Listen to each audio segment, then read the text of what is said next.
Sud Radio Berkov dans tous ses états. Le face-à-face. Je l'ai déjà dit à Daniel Guichard, ici, sur l'antenne et micro. Chaque fois que j'entends cette chanson, je chiale. Et je crois que je ne suis pas le seul. Je le dis, je pleure parce que ça me rappelle mon père.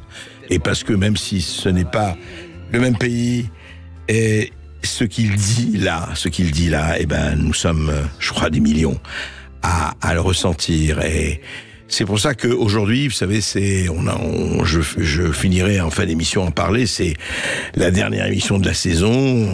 Et je voulais que Daniel Guichard, justement, soit notre invité.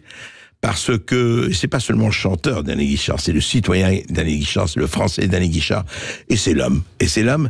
Et on a envie, effectivement, dans cette période un peu compliquée, un peu opaque, je dirais pas nauséeuse, mais un peu opaque, d'élections, mais de perte des repères, de perte où on ne sait pas très bien où on est, etc. Et j'avais envie que, justement, qu'on en parle et qu'on entende Daniel Guichard là-dessus. Bonjour. Bonjour Daniel. Alors, Daniel Guichard, au fond, aujourd'hui, on peut se dire, bon, mais écoutez, est-ce qu'on est dans la situation, allez, je vais peut-être aller schématisant, caricaturant, ça ne fait rien, est-ce qu'on est dans la situation du mec qui est au 60e étage d'un gratte-ciel, qui tombe, et en bas, il y a les voitures, etc., puis au 40e étage, il dit, bah, écoutez, jusqu'ici, tout va bien. Oui, jusque-là, ça va, oui. Voilà. Mais je crois qu'on a passé ce stade, c'est fini, ça, maintenant.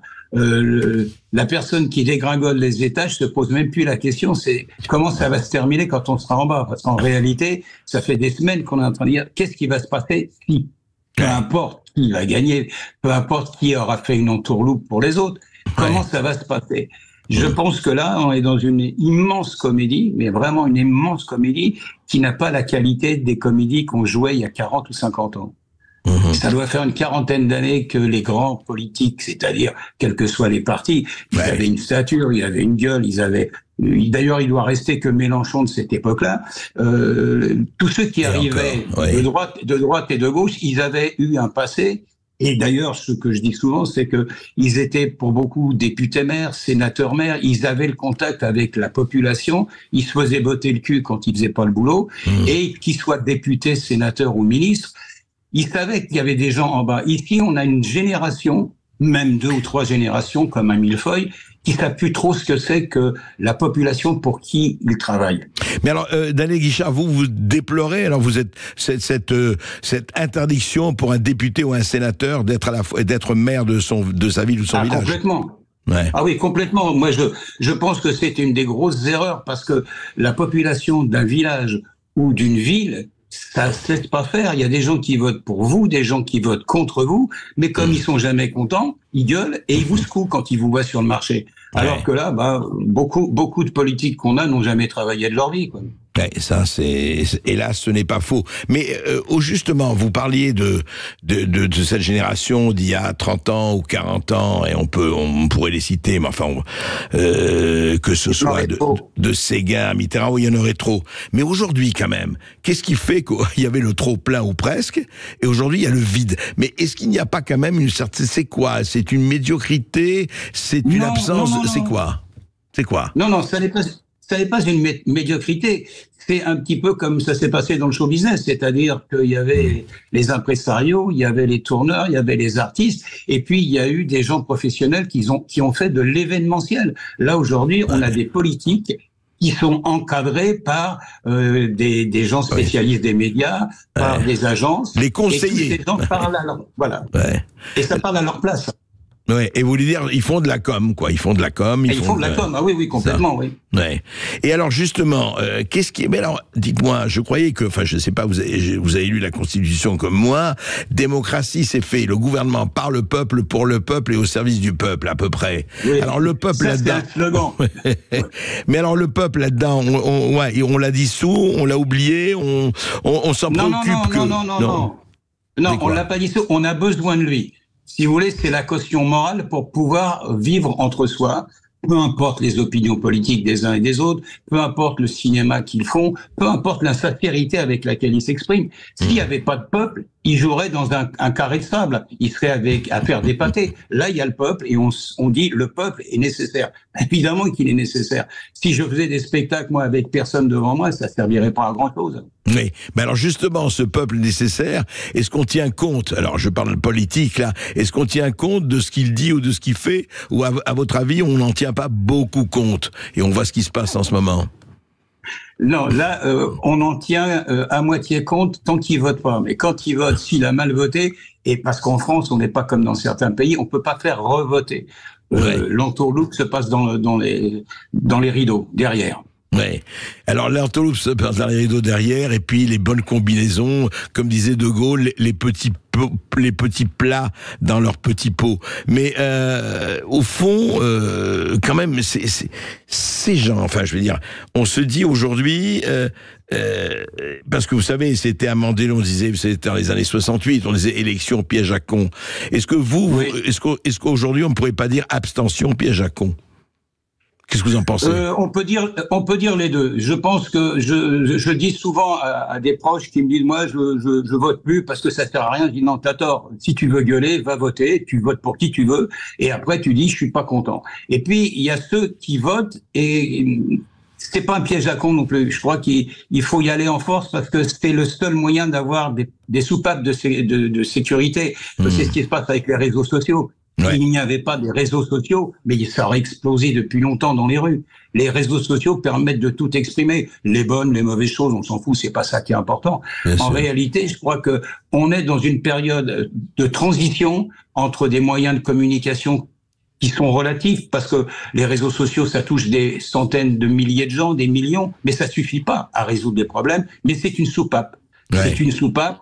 La seule chose qui m'inquiète, c'est qu'est-ce qui va se passer dans les mois et les années, parce que tout à l'heure, en parlant de l'Afrique du Sud, c'est planétaire les problèmes. Oui. C'est planétaire et on peut pas se dire, nous, on va regarder ça chez nous. Oui, c'est ça. On n'est pas dans une bulle, on n'est pas dans une planète dérivant à travers le système solaire, quoi. Même pas. Même pas. Oh, si, on est un peu les deux. On est un peu les deux. Mais il n'y a pas de capitaine à bord. Mais voilà. Y a-t-il un pilote dans l'avion ou dans le vaisseau spatial? On va continuer à en parler tout de suite après cette petite pause avec Daniel Guichard. À tout de suite. À tout de suite. Sud Radio Berkov dans tous ses états, midi 14h. André Berkov. Ici Sud Radio. Les Français parlent au français. Je n'aime pas la blanquette de veau. Je n'aime pas la blanquette de veau. Sud Radio Berkov dans tous ses états. Franchement, Daniel Guichard, mais vous devez être, mais je vous vois vous souriant, mais vous devriez être dans un état de déploration totale, car Ursula, votre chère amie Ursula, vient d'être réélue pour 5 ans. C'est pas encore officiel, mais c'est pratiquement fait. Et justement, parlons un peu de cet autre vaisseau spatial, c'est l'Europe. Puisque vous avez écrit Ursula, je me disais, tiens, Daniel Guichard s'intéresse à Ursula. Alors, l'Europe, c'est pas beau, cette Europe qui, écoutez, elle nous dit tout ce qu'il faut faire, on n'a plus qu'à suivre. Et Ursula von der Leyen, vous l'avez vu, avec les SMS, avec Albert Bourla de Pfizer, avec tout ça. On ne sait rien, on n'a aucune transparence, mais tout va bien. C'est-à-dire tout va bien pour les gens qui ont cette fonction, ça fonctionne, mais le reste des populations, je parle pas que des Français, sont pas très au courant. D'ailleurs, pendant toutes les embrouilles qu'on a chez nous, que les Anglais ont avec leurs élections, que les autres Européens ont à droite et à gauche, en douceur, Ursula, elle est repassée, elle va être reconduite pour les quelques années qui viennent. Ouais. Ma nature profonde est d'être européen, parce que depuis que je suis gosse, j'ai voyagé un petit peu quand j'avais 10-12 ans, mais je me sens pas européen comme eux, ils le veulent. C'est-à-dire que j'ai jamais été pour Maastricht, et j'ai voté non à la Constitution. Ça n'a pas empêché qu'on l'a quand même, quoi. Oui, mais alors justement, vous pensez, votre Europe à vous, ce serait quoi, Daniel Guichard? L'Europe culturelle, c'est quoi l'Europe? Elle est à plein de niveaux d'ailleurs. Là, on va parler de l'Europe culturelle. Les Italiens sont italiens, les Allemands sont allemands, les Espagnols. Quand on regarde l'Eurovision, c'est presque tout en anglais. Donc déjà, le côté anglo-saxon a bien fonctionné de ce côté-là. Donc je regarde quasiment jamais, sauf quelques minutes par-ci par-là, l'Eurovision. Ça ressemble pas à l'Europe qui est la nôtre. Chaque pays a sa personnalité. Et en plus, on n'a pas eu besoin de cette Europe-là pour faire des grands projets comme les avions, Airbus et compagnie, ça s'est fait sans. C'est-à-dire, il y a des intelligences dans tous les pays d'Europe. Le seul problème, c'est que ceux qui sont très intelligents se tirent pour aller aux États-Unis ou dans d'autres pays pour réussir leur vie, parce que chez nous, ça devient de plus en plus difficile. Mais alors pourquoi c'est devenu de plus en plus difficile pour vous, franchement? Car on va pas faire de traité d'économie, mais quand même, cette France, 7e économie du monde, etc., etc. Et on a l'impression d'avoir des gens qui disent, regardez, il n'y a pas de culture française, ou alors, oui, on a commis des crimes contre l'humanité, ou alors... Oui, André, on va arrêter tout de suite, parce que... On sait de qui on parle, et c'est pas la peine d'en parler plus. La culture française, ce sont des tas de cultures. Moi, je suis breton, russe, polac et ukrainien par ma mère. Je suis pas à 100% pure race, mais ça fait rien. Et il y a plein de potes qui viennent de partout. La France a toujours été ça. Bon, les pures races françaises, c'est pas ça qui est important. C'est qu'est-ce qu'on fait de ce pays. Ce pays, quand on est russe, quand on est ukrainien, quand on est polonais et qu'on atterrit en Corrèze, on finit par être corrézien. Moi, je vais en Bretagne, je suis breton, ça se discute pas. Et la France, c'est ça. Et on est en train de nous faire ce qu'on fait dans d'autres pays, un travail qui dure depuis des décennies, une espèce de planification, d'uniformisation de la culture, de l'industrie, parce que on était un peu gênant. Et je pense que il faut regarder derrière les pantins, et ce sont des pantins, pas dans le sens péjoratif du terme. On est tous plus ou moins des pantins, mais là, ce sont vraiment des pantins. Ils exécutent, et il y a eu des gens avant eux qui ont exécuté, et après eux, des gens qui exécuteront une espèce de grand plan économique. Je suis complotiste, je sais, je m'en fous, ça m'amuse, parce que c'est une réalité qu'on redécouvre régulièrement par des spécialistes qui écrivent des bouquins en disant là il s'est passé telle chose, il y avait telle idée de la part des Américains, de la part des Anglais, de la part des Allemands. L'histoire n'est qu'un long recommencement.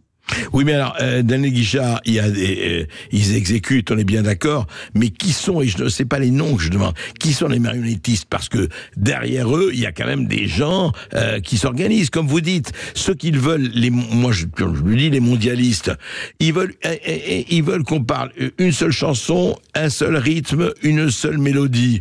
Mais c'est pas ça qu'on est. C'est pas ça, non. Non, c'est pas ça. C'est que on est dans un univers.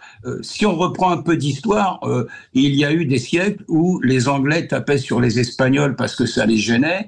On tapait sur les Hollandais, on a tapé sur les Prussiens. Chaque fois qu'un pays devenait un peu puissant planétairement, on faisait ce qu'il fallait pour qu'il y ait le bazar, ou pour pas dire le bordel chez lui, une petite révolution, des émeutes, des jacqueries, des choses comme ça. La puissance du pays baissait et les choses rentraient dans l'ordre par rapport à des gens qui sont ailleurs. Moi, ça ne me choque pas que des gens très riches, très fortunés aient envie d'être plus riches et plus fortunés. Le seul problème, il faut savoir de quoi ils sont capables. Ils vivent d'une manière tout à fait cohérente par rapport à un monde, et un monde dans lequel les affaires se font. Oui, non, tout à fait. C'est pas gênant, faut pas être choqué de ça. Oui. Il faut savoir qui fait quoi. Oui, qui fait quoi, et surtout au service de qui. Enfin, moi, je reviens à ça. On parle beaucoup de ça, vous savez. C'est le côté individualiste face au bien collectif. On a l'impression que par rapport aux gens dont on parlait il y a 30 ou 40 ans, il y avait évidemment les magouilles politiques, les je veux le pouvoir, etc. Et il y a une dizaine de rats pour un trou à fromage. Mais à un moment donné, on avait le sens du bien collectif. Et on a l'impression que ce sens est un peu perdu. Je sais pas. Bon, André, je pense que sincèrement, vous n'êtes pas un grand naïf. Il y a 30, 40, 50 ans, les choses allaient moins vite. Il y avait des décisions planétaires qui prenaient un certain temps à se réaliser. Aujourd'hui, en quelques clics, beaucoup de choses peuvent se passer. Ensuite, il y a une fatalité d'oubli de l'histoire. Quand on parle de l'Europe, moi, je cite souvent le bouquin que Philippe de Villiers avait écrit sur Jean Monnet, avec le premier président qui était un ancien nazi de l'Europe. Enfin, il faut se dire que l'histoire étant un éternel recommencement, il n'y a pas de raison que ça change pas demain. Moi, ça ne me choque pas. Sachez simplement qui a envie de faire quoi. Et la seule chose que je dis, chaque fois qu'il y a une action avec des mouvements, des associations, je dis qui paye derrière. C'est tout. Oui, Il n'y a rien d'innocent dans la vie, c'est pas choquant. Non, c'est pas choquant. Ce qui est, non mais on est tout à fait d'accord, c'est pas choquant, Daniel Guichard. Le problème, c'est que, vous savez, et Karl Marx, qui n'est pas non plus un grand naïf, disait l'histoire, ça commence la première fois, ça se déroule en tragédie, et la seconde fois, ça se déroule en farce. Est-ce qu'on n'est pas quand même dans on est quelque part. On est dans la farce. On est dans la farce. Là, c'est ça. On est dans la farce, mais ce sont des rôles bien joués quand même. Il faut regarder, ce sont des rôles bien joués. Tant que ça se termine pas en drame, ça va. Ouais. Mais c'est une farce, quoi. C'est une grande comédie dramatique parce que pendant que toutes ces choses se passent, il y a des gens qui souffrent, il y a des gens qui ont des difficultés et il y a des gens qui sont désespérés en se disant c'est pas demain que notre solution va arriver. Oui, mais justement, on arrive à ce qu'on disait, c'est qu'on a l'impression qu'on a ces millions de Français, pour ne parler que de la France, mais c'est vrai pour ailleurs, bien sûr. On a l'impression, peut-être, je me trompe, qu'on s'en occupe pas vraiment. Oui, on leur parle. Ah oui, le pouvoir d'achat. Oui, ceci. Oui, les prix d'électricité. Oui, prix du gaz. C'est des slogans. Voilà. Ce sont des slogans. Hein. Ouais. Ce sont des slogans.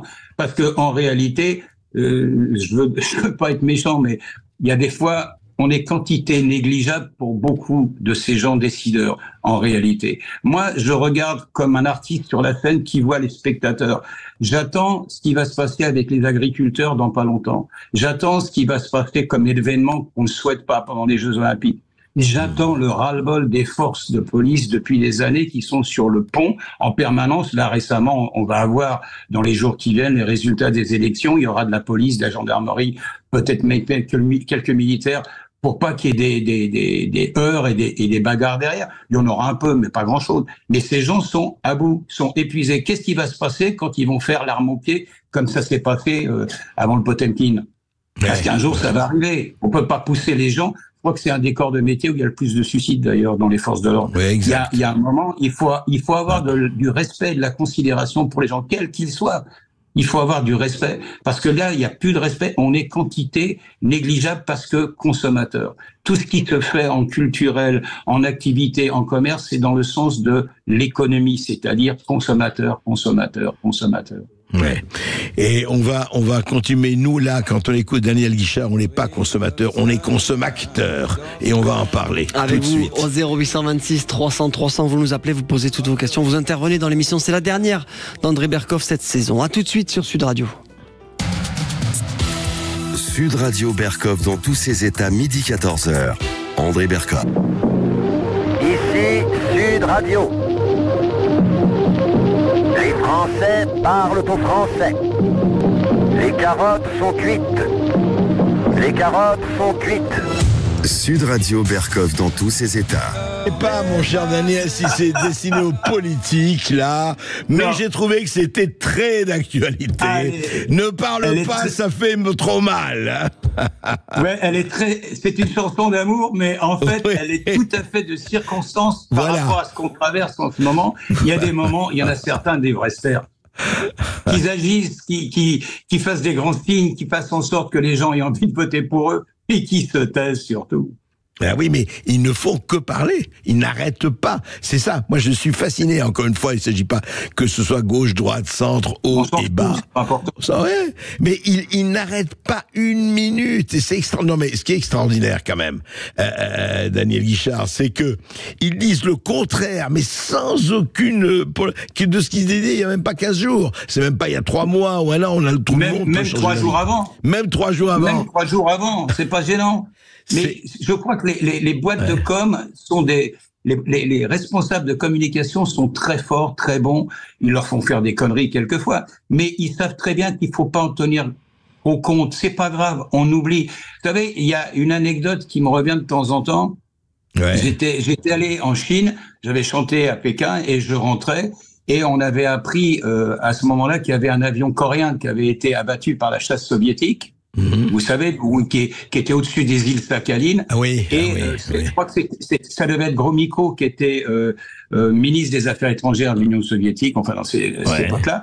Et les journalistes étaient venus vers lui et s'étaient précipités en lui disant « Monsieur le ministre, qu'est-ce que vous pensez de ce qui vient d'arriver à cet avion coréen qui a été abattu par la chasse soviétique ?» Il a dit très très froidement « Le monde oubliera ». C'est pareil. Les gens qui font de la com pour les hommes politiques leur disent Vous inquiétez pas, dans 3 jours, ils auront oublié. Ouais, donc vous pouvez dire exactement le contraire, ça n'a aucune espèce d'importance. Exactement, exactement.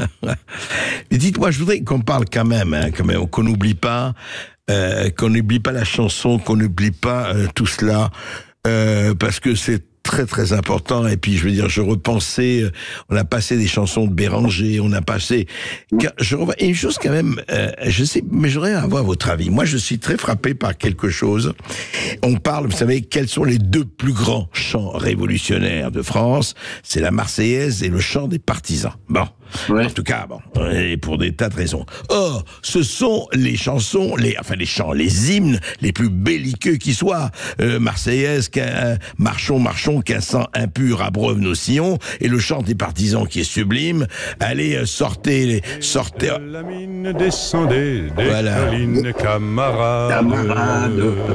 Sortez de la paille, les fusils, la mitraille, les grenades. C'est normal, hein. C'est normal, ça. Justement, mais c'est normal parce que ces chants ont été faits et chantés par des gens qui risquaient de se faire tuer le lendemain. Donc, qu'on arrête de nous dire la vie est belle, notre pays est merveilleux, les vaches sont sympathiques dans les prés. Quand vous êtes carrément face à ce qui était le cas de la Marseillaise, quand vous êtes face à des gens qui n'ont qu'une envie, c'est vous mettre en morceaux, et le chant des partisans, c'est le reflet de ce qui se passait à l'époque, vous n'avez pas envie de chanter les bêtes qui pleurent, les petits oiseaux. Vous allez peut-être mourir demain. Donc, que ça soit belliqueux et qu'on ait gardé ça comme chant, qui sont les chants les plus populaires quand on a envie de parler de notre pays, bah ouais, d'accord. Mais le côté de la remise en question de l'agressivité ou des mots de la Marseillaise, c'est de l'époque Giscard, hein. On a commencé déjà à réfléchir différemment. C'est vrai, d'ailleurs changer de rythme. Non, mais ce qui est extraordinaire aujourd'hui, c'est que on n'est pas, bon, heureusement, enfin, on n'est pas en guerre, on n'est pas sous l'occupation, mais quand même. Faut pas l'oublier quand même. Absolument. Faut pas oublier que ça peut arriver demain. Hein. Exactement. Sauf qu'on est en plein dans les petits oiseaux sont bien, tout va bien, les chansons qu'on entend comme les films qu'on voit. Bah, en tout cas, c'est mon avis. Je trouve que ça, la plupart du temps, ça ne reflète rien de ce qui se passe, enfin, sauf quand, et je parle pas du rap, hein, c'est autre chose. Mais justement, à ce propos, est-ce que vous trouvez que là, de ce point de vue, vous avez vu, on a parlé d'un certain nombre de rap et tout. Daniel Guichard, vous, ça fait combien, 50 ans? Ouais, j'ai fait mon premier contrat d'artiste en 66.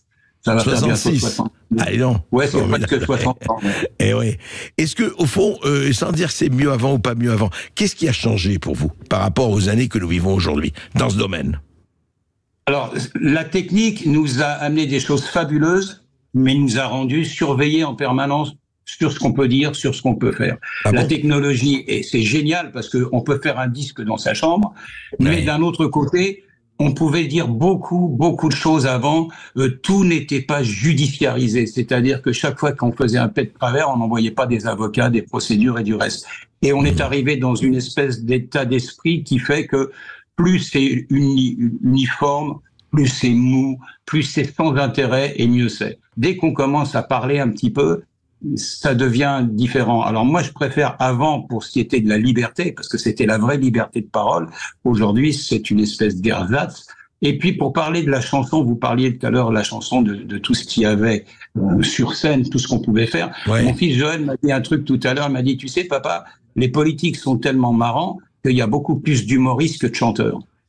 Oui, on n'a pas besoin de chercher loin pour se marrer, hein. Ça, c'est vrai. Et c'est vrai. D'ailleurs, on n'a plus besoin d'humoristes. Ils sont là, et ils sont parfaits, là. Tous les jours dans l'émission, j'utilise des perles magnifiques, vraiment des perles de culture ou d'inculture. Ouais, mais il faut traduire. Oui, mais il faut traduire ce qu'ils disent. Il faut traduire parce que quelquefois, moi j'aimais bien, il y a une trentaine d'années, quand il y avait quelqu'un à la télévision qui parlait, je disais, ah, ça, c'est RPR, ça, c'est communiste, ça, c'est CGT. On savait que dans la dynamique des mots, dans ce qui se dit, on savait qui était qui. Aujourd'hui, à part le côté ton un peu agressif qu'on a en colère parce qu'il y a des élections, mais en temps normal, il y a une espèce de côté insipide et très, très uniforme qui se fait. On ne sait pas toujours qui parle. Oui, vous voulez dire, vous ne pouvez plus dire celui-là appartient à tel parti ou telle formation ou telle idéologie. Enfin, on peut le dire, mais moi je m'amusais à essayer de deviner, parce qu'après il y avait le nom qui passait sous la personne. Et je me suis pas trompé, parce qu'il y avait une dialectique, parce qu'il y avait une foi, parce qu'il y avait une envie de convaincre. Aujourd'hui, c'est un texte bien préparé, bien répété, et quand quelqu'un sort des clous, il se fait carrément massacrer. Mais qu'est-ce qui fait, pour revenir à la chanson, par exemple, ou d'ailleurs c'est vrai, ou un certain journalisme, on a tous connu Harakiri, à l'époque d'Harakiri, de première époque de Charlie Hebdo, enfin de l'époque, et il y avait vraiment... Et qu'est-ce qui a fait, alors justement, vous dites, il n'y a pas que la technologie, qu'est-ce qui a fait que la liberté d'expression s'est réduite comme une tête de Givaro, Daniel Guichard? Il y a eu quand même une réduction. Mais c'est parce que en tant qu'artiste, je me suis rendu compte qu'au jour d'aujourd'hui, on peut pas dire grand-chose. Parce qu'on dit des conneries. Aujourd'hui, on dit une chose qui est l'avis qu'on a sur un événement, un homme politique. Et puis, bon, on l'a oublié. Aujourd'hui, si vous dites un mot de travers, immédiatement, vous allez avoir des réactions d'insultes, de menaces sur les réseaux. Vous risquez d'avoir des avocats très vite. Et selon les cas de figure, vous risquez même d'avoir la police qui est déléguée de la part ou de l'Élysée ou d'un ministère. Donc on ne sait pas. On croit qu'on est libre, mais on est dans une forme de petite dictature soft de certains beaux esprits. Et c'est pas les bottes dans la rue, mais c'est carrément fais attention à ce que tu dis, fais attention à ce que tu fais. Et si tu veux être tranquille, tais-toi.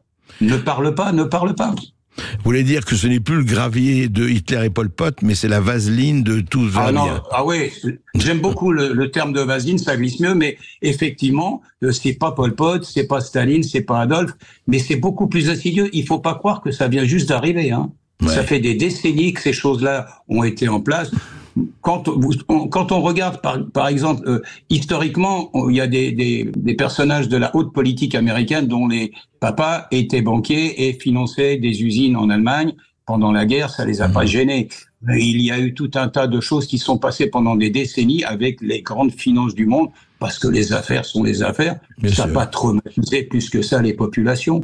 C'est-à-dire que quand il y avait de l'argent américain qui participait au financement d'usines allemandes qui tuaient des soldats américains, ça n'a pas vraiment fait sursauter les Américains, parce qu'ils ont élu certains de ces hommes politiques, enfin les enfants de ces hommes politiques, à la tête de leur pays. C'est vrai, à la différence d'Alain Guichard, qu'à l'époque, ils ne le savaient pas, les peuples. Aujourd'hui, ils savent. Je suis d'accord. Mais comme l'avantage aujourd'hui des réseaux sociaux, c'est que quand il y a quelque chose qui me tracasse, je cherche à savoir. Alors je regarde. Parce que les médias de tous bords existent. Hein. On peut parler, il y avait Livre Noir tout à l'heure, on peut parler de TVL, mais on peut parler du média qui existe.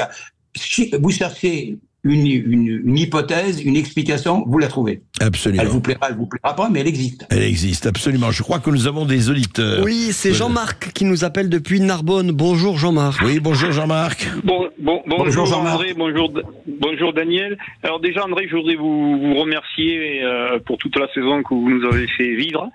Merci. Un grand merci. Passez d'excellentes vacances. Revenez en grande forme en septembre. Merci à vous et à toute votre équipe. Je vous remercie aussi Daniel. Vous êtes une des rares personnes qui avait une liberté de penser, qui osait dire ce que vous pensez. Et comme vous pensez différemment, c'est pas donné à tout le monde. Michel Audiard disait, c'est pas parce qu'on n'a rien à dire qu'il faut fermer sa gueule. Vous, André, et vous, Daniel, ainsi que moi, on a beaucoup de choses à dire, donc il faut continuer à parler. Donc, mais je crois, Jean-Marc, je vous interromps une seconde, excusez-moi, mais je crois que lorsqu'on n'a rien à dire, c'est là qu'il faut vraiment la fermer. Et en plus, j'ai payé cher pour avoir le droit d'être comme je suis. Si vous voulez, aujourd'hui, les heures de cours, je les ai payées avec des sous. Les emmerdes, c'est moi qui les ai eues. Et quand je la ramène, quand je l'ouvre, c'est que vraiment j'ai envie de la ramener. Mais moi, Daniel, je suis un peu comme vous. Je vous soupçonne d'habiter du côté de Béziers. Et moi, je pense habiter à Port-la-Nouvelle. C'est juste. Non, j'habite à Sauvian, à côté de Béziers. Et moi, je pense habiter à Port-la-Nouvelle. On n'est pas très loin. J'aurais grand plaisir, parce que nous défendons les mêmes causes depuis quelques années, donc j'aurais grand plaisir à vous voir, Daniel. Sud Radio a mon numéro de téléphone. Et je viendrai avec vous. On transmettra. Vous transmettrez. En tout cas, je vous remercie, Daniel. Je vous remercie, André. Passez de bonnes vacances. Merci à vous. À vous aussi. Vous allez me manquer. Vous allez me manquer. Vous allez nous manquer. C'est très gentil. Merci. Merci. On vous embrasse aussi, Jean-Marc. On vous embrasse aussi. Daniel, on va marquer une petite pause et après on parlera peut-être de musique avec Daniel Richard, de chansons françaises. On continuera. On va parler d'actualité évidemment. 0826 300 300. Vous continuez à nous appeler. Nous sommes ensemble jusqu'à 14h. C'est la dernière de la saison d'André Berkoff. Appelez-nous, venez le remercier comme l'a fait Jean-Marc. À tout de suite sur Sud Radio. Sud Radio Berkoff dans tous ses états. Appelez maintenant pour réagir 0826 300 300. Ici Sud Radio. Les Français parlent au français. Je n'aime pas la blanquette de veau. Je n'aime pas la blanquette de veau.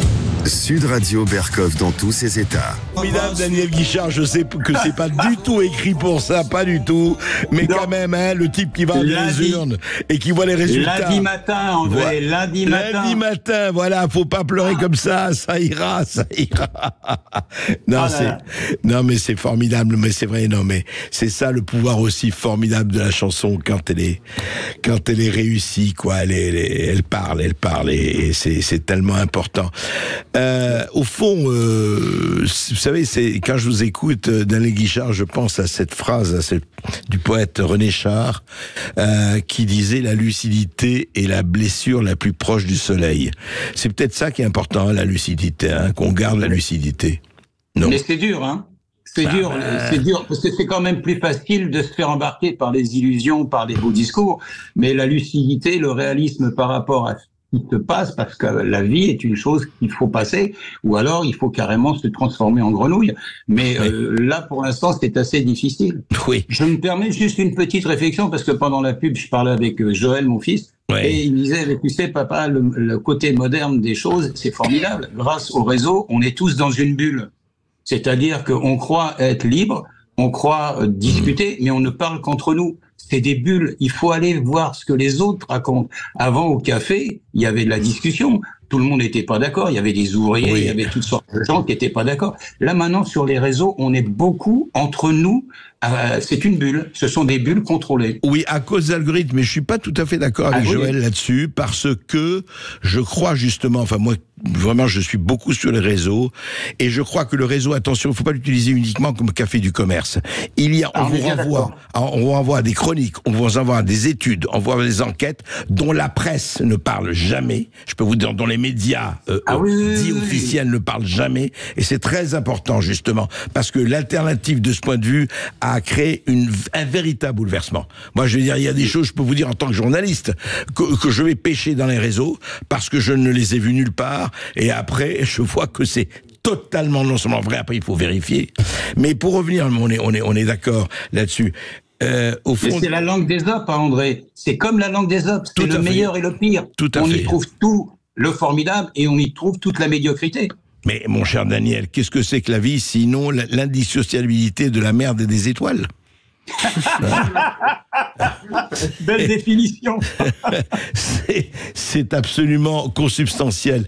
Mais je voudrais dire, moi, d'abord, que vraiment, je voudrais remercier Daniel Guichard, parce que non seulement il chante vrai, mais ça on le sait depuis 60 ans, mais il parle vrai, et franchement ça fait un plaisir fou. Et Daniel, vous allez chanter quelque part là? Qu'est-ce qui se passe pour vous là, je suis en train de faire le chanteur qui écrit des chansons, à part Barbezieux, le 31, c'est le 31 octobre, ou 31 août, excuse-moi, je l'ai. 31 août, c'est un samedi à 18h. C'est la seule chose que je faisais pendant l'été, parce qu'il faut écrire des chansons, il faut préparer le futur. Et vous serez où le 31 août? À Barbezieux. À Barbezieux. À la exposition de Barbezieux, que j'ai déjà faite 2 fois en 25 ans. Ouais. Formidable, c'est le grand livre de Jacques Chardon, Le bonheur à Barbezieux. Très bien. Voilà. Eh bien, écoutez, je vais vous dire une chose, nous y serons. 31 août, je serai rentré, je viendrai. On a une auditrice, André, qui veut parler à Daniel. Patricia, qui nous appelle depuis Argenton-sur-Creuse, dans l'Indre. Bonjour, Patricia. Bonjour, Patricia. Oui. Et merci d'avoir sélectionné mon appel. J'ai appelé X fois depuis 4 ans que je connais la radio. Alors merci André Berkoff aussi. Merci à Daniel Guichard pour son parler vrai, comme vous avez dit tout à l'heure. Et là, c'est quand même assez rare. Et je reviendrai ce que vous avez souligné, André Berkoff, c'est que grâce au réseau, quand même, on a des infos autres. Moi, depuis 4 ans, j'écoute Sud Radio et d'autres radios, mais plus du tout la télé. Oui, d'accord. Ça ne nous sert à rien. D'accord. Et oui, et c'est bien en tout cas, Patricia. Écoutez-nous, écoutez les alternatives et surtout creusez. Il faut creuser. Voilà, c'est fait. Et en tout cas, merci pour vous deux de votre engagement. Merci beaucoup. Daniel Guichard, merci. Vraiment, C'était un plaisir, André. Et à très très bientôt, en tout cas. À bientôt. Merci. Bonnes vacances à vous et bonnes vacances à vos auditeurs. Merci à Daniel vous aussi. Guichard. André, vous vouliez ajouter quelque chose pour cette fin de saison? Oui, je voudrais simplement dire d'abord vraiment, on a une saison, je crois, très riche, avec Esteban Rania, avec Thibaut Sadler, avec Manu, qui nous a apporté vos voix. Et d'abord, je voudrais vraiment 3 choses. D'abord, vous remercier de vos encouragements, vous remercier de tout ce que vous nous dites, tout ce que vous nous communiquez, aussi bien sur les réseaux, d'ailleurs sur mon fil Twitter, que ailleurs, que sur le fil de Sud Radio, que sur le fait que vous nous suiviez sur YouTube et partout. Et vraiment, on a vu les chiffres, et les chiffres sont... Je sais pas, je vous remercie, en tout cas, vraiment, et pour Sud, et pour l'émission, la manière dont vous nous suivez, le temps que vous nous suivez, la fidélité dont vous faites montre, c'est extrêmement, émouvant, je ne saurais trop vous remercier. Et je vous dirais aussi, vous savez, on a tous, c'est normal, dans les médias, des pressions diverses et variées. On nous rappelle à l'ordre telle ou telle institution, par exemple, sur le climat, ou sur le Covid, etc. Mais je rappelle que nous avons question à tout.